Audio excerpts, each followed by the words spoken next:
नमस्कार, प्रेरणादायी पुस्तके या माझ्या यूट्यूब चॅनलवर सर्वांचे स्वागत आहे।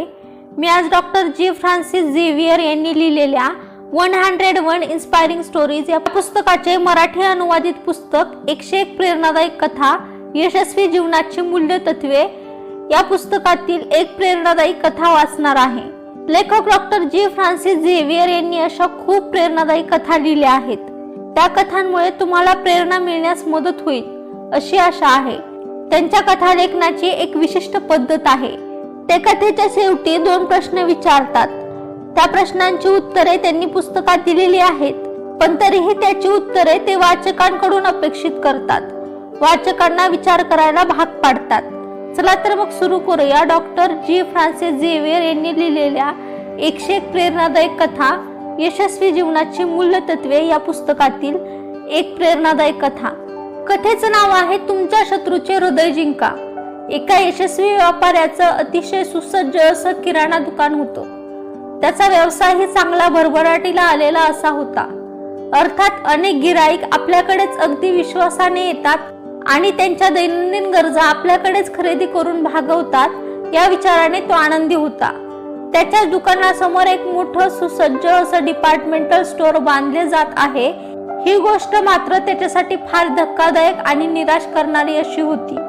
त्या व्यापाऱ्याला असं वाटत होतं की हे नवं दुकान आता आपला धंदा बंद करणार।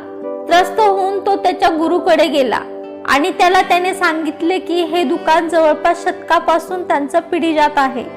ते गमावणं म्हणजे त्याच्यासाठी फारच नुकसान करणार आहे, कारण त्याच्या जवळ दुसरा कुठला व्यवसाय करण्याचं कौशल्यही नाहीये। गुरु म्हणाले, जर तू त्या नव्या दुकानाच्या मालकाला घाबरत असशील तर तू त्याचा तिरस्कार करशील, आणि हा तिरस्कार म्हणजे तुझी अधोगती आहे असं समज। मग मी काय करू? त्या भ्रमिष्ठ व्यापाऱ्याने विचारले। रोज सकाळी दुकानाच्या बाहेर येऊन रस्त्यावर उभा राहत जा आणि तुझ्या दुकानाला चांगले आशीर्वाद दे। त्याच्या भरभराटीची इच्छा कर। मग तुझ्या समोरच्या त्या नव्या दुकानाकडे बघ आणि त्याला सुद्धा तसेच आशीर्वाद दे। काय? माझ्या स्पर्धकाला आणि माझ्या सर्वनाश करणाऱ्याला आशीर्वाद? तू त्याला जे चांगले आशीर्वाद देशील तेच तुझ्याकडे परतून येतील। तू त्याच्यासाठी ज्या संकटाची इच्छा करशील ते संकट तुझाच विनाश करेल। 1 वर्षानंतर तो व्यापारी गुरुला सांगण्यासाठी आला की घाबरल्यामुळे त्याला ते दुकान बंद करावं लागलं आहे। लेखकाने या कथेत विचारलेले प्रश्न, त्यापैकी पहिला प्रश्न, त्या व्यापाऱ्याने दुकान का बंद करून टाकले? आणि दुसरा प्रश्न, या कथेचं तात्पर्य काय आहे? तुम्हाला काय वाटतं, काय असतील याची उत्तरं? पहिला प्रश्न असा होता की त्या व्यापाऱ्याने दुकान का बंद करून टाकले? त्याचं उत्तर असं आहे की तो आता त्या डिपार्टमेंटल स्टोअरचा मालक झाल्याने त्याला ते छोटं किराणा दुकान बंद करून टाकावं लागलं। आणि या पुस्तकातील दुसरा प्रश्न असा होता, या कथेचं तात्पर्य काय आहे? त्याचं लेखकाने दिलेलं उत्तर आपण पाहूया। आपण एकटे कधीही जगू शकत नाही, कारण विश्वातील प्रत्येक घटक हा दुसऱ्याशी सूत्राने बांधलेलाच असतो। हे एक वैज्ञानिक असं सत्य आहे। आपल्या विचारांमध्ये विभिन्न पातळ्यांमध्ये फिरण्याची क्षमता असते। आपल्या अनुभवाला येणारी किंवा आपण मनात बाळगलेली प्रत्येक भावना समग्र विश्वाला व्यापून टाकते। एखाद्या व्यक्तीविषयी आपण बाळगलेली चांगली भावना ही त्याच्यापर्यंत अजाणतेपणीही पोहोचतेच। प्रत्येक व्यक्ती इतरांच्या चांगल्या व वाईट भावना कोणत्या का मार्गाने का होईना पण समजून घेऊ शकतो। जाणतेपणी तुमच्या शत्रूचे हृदय जिंका।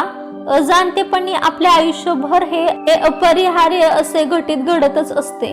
जेव्हापासून त्या किराणा व्यापाऱ्याने त्या डिपार्टमेंटल स्टोअरच्या मालकाचा तिरस्कार करणे सोडले आणि एवढंच काय पण त्याला आशीर्वादही दिले, ते दोघे मित्र बनले आणि तो किराणा व्यापारी त्या डिपार्टमेंटल स्टोअरचा भागीदारही बनला।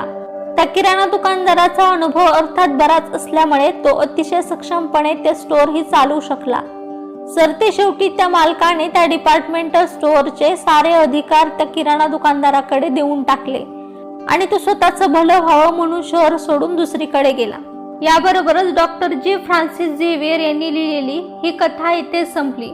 तुम्हाला ही कथा कशी वाटली हे कमेंटद्वारे कळवा। व्हिडिओ आवडला असेल तर व्हिडिओला लाईक करा, शेअर करा आणि चॅनलला सबस्क्राईब करा।